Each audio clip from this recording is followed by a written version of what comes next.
आज इस वीडियो में हम बात करने वाले हैं इथेरियम के बारे में, इथर के बारे में, बिटकॉइन के बारे में। ये क्या है? बहुत सारे लोग ये समझते हैं कि इथेरियम एक करेंसी है। मेरे दोस्त, इथेरियम एक करेंसी नहीं है। बिटकॉइन के बारे में आपको पता होगा, डिसेंट्रलाइज्ड करेंसी है और ये चलती है एक डिस्ट्रीब्यूटेड लेजर के ऊपर जिसे ब्लॉकचेन कहा जाता है। सो इसमें टैंपर नहीं किया जा सकता, इसकी छेड़खानी नहीं किया जा सकती, कोई अथॉरिटी कंट्रोल नहीं कर रही, कोई सेंट्रल गवर्नमेंट इसे कंट्रोल नहीं कर रही। पीपल्स करेंसी बोला गया है इसको, ब्लॉकचेन पर काम कर रही है। तो पहले जो ये ब्लॉकचेन टेक्नोलॉजी थी तो सब लोगों को ये लगता था कि भाई ब्लॉकचेन का मतलब क्रिप्टो करेंसी है ना, ब्लॉकचेन इस्तेमाल हो रहा है क्रिप्टो करेंसी में। लेकिन बहुत सारे ऐसे लोग आए जो सयाने, जिन लोग सोचा हाँ, इस ब्लॉकचेन टेक्नोलॉजी को सिर्फ करेंसी में ही नहीं, हम और बहुत जगह इस्तेमाल कर सकते हैं।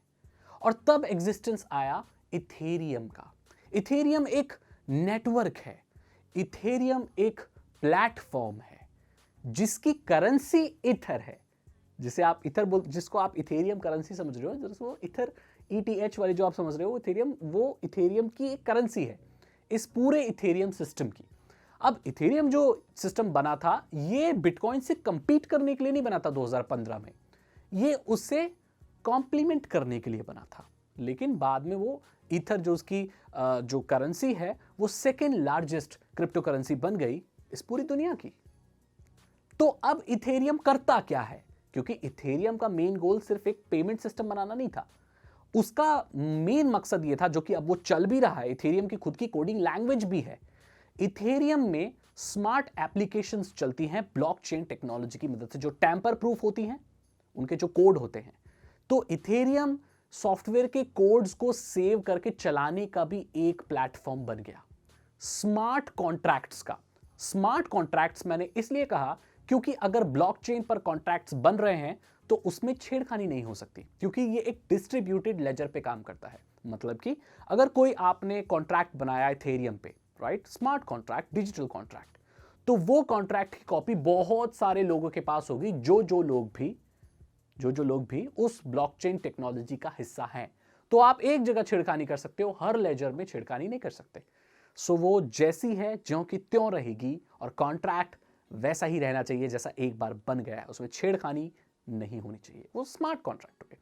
अब किसी एप्लीकेशन या सॉफ्टवेयर के कोड को स्टोर करने का प्लेटफॉर्म भी बन गया। ऐसा क्यों? ये वो सॉफ्टवेयर हैं जिसमें ट्रांजैक्शन हो रहा है, जैसे पैसे का लेन देन करने वाली जो एप्लीकेशन बनती है, for example Paytm, for example phone पे, ऐसी एप्लीकेशन जिसमें पैसों का लेन देन होता है। तो ऐसी एप्लीकेशन में छेड़खानी नहीं होनी चाहिए। आपको क्या लगता है, जैसे पेटीएम चल रहा है, फोन पे चल रहा है, भीम UPI चल रहा है, ये सॉफ्टवेयर चल तो रहे हैं, पैसे लेन देन कर रहे हैं, क्या इनके अगर कोडिंग में कोई दिक्कत आ जाए तो पैसे की तो बहुत बर्बादी हो जाएगी। जैसे अगर किसी के UPI के सॉफ्टवेयर कोड में कोई प्रॉब्लम हो गई, किसी को 100 रुपये भेज रहे हैं तो 1000 चला गया, तो भाई ये तो बहुत पंगे वाली बात है ना। मतलब कि जहां भी फाइनेंशियल ट्रांजैक्शन या फाइनेंशियल जो भी चीज हो रही है, वहां सॉफ्टवेयर में छेड़खानी नहीं होनी चाहिए, कोई प्रॉब्लम नहीं होनी चाहिए, डाउन टाइम नहीं होना चाहिए, डाउन नहीं डाउन टाइम नहीं होना चाहिए, फ्रॉड नहीं होना चाहिए, टेम्पर नहीं होना चाहिए। तो ऐसी कौन सी चीज है? Blockchain technology. तो इन्होंने क्या किया कि उस सॉफ्टवेयर के सारे कोड को ऑनलाइन इथेरियम नेटवर्क पर स्टोर कर दिया।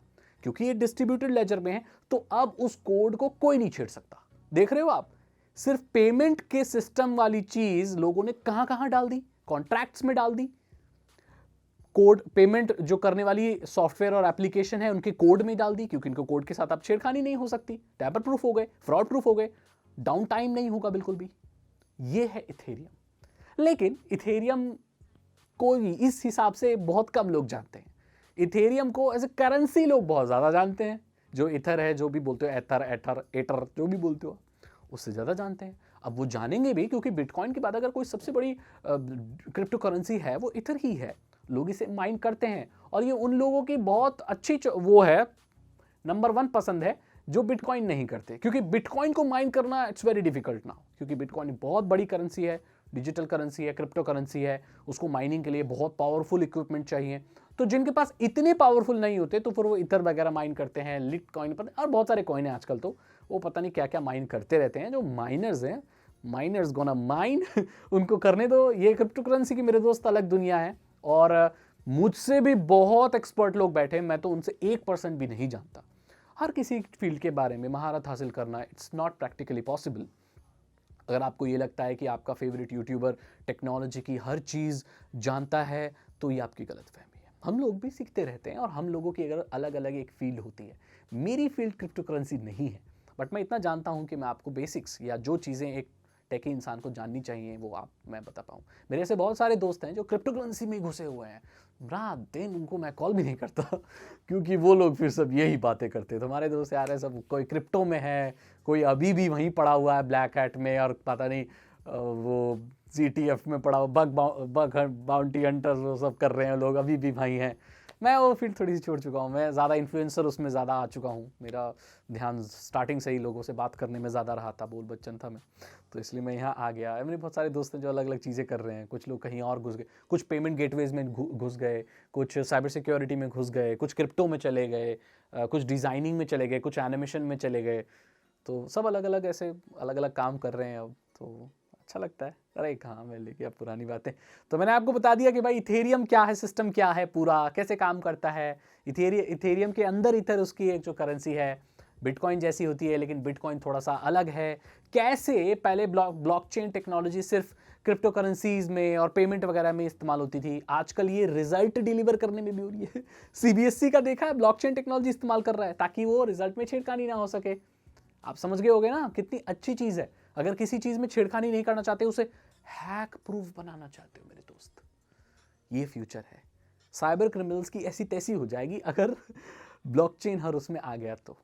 इतना आसान नहीं होगा उसको हैक करना। हालांकि हर चीज़ का कुछ ना कुछ तो निकल जाता है, बट बहुत डिफिकल्ट होगा। तो ब्लॉकचेन टेक्नोलॉजी आगे आने वाले दिनों में पढ़ना जितने भी कंप्यूटर साइंस के लोग हैं उनके लिए अनिवार्य हो जाएगा, और ये हर जगह इस्तेमाल में लाई जाएगी, क्योंकि यही फ्यूचर है मेरे दोस्त। अगर आपको ये वीडियो अच्छी लगी तो इसे लाइक करें, अपने दोस्तों के साथ शेयर करें। आपको कुछ नया जानने को मिला तो इस वीडियो को लाइक जरूर करें, मेरे चैनल को जरूर सब्सक्राइब करें।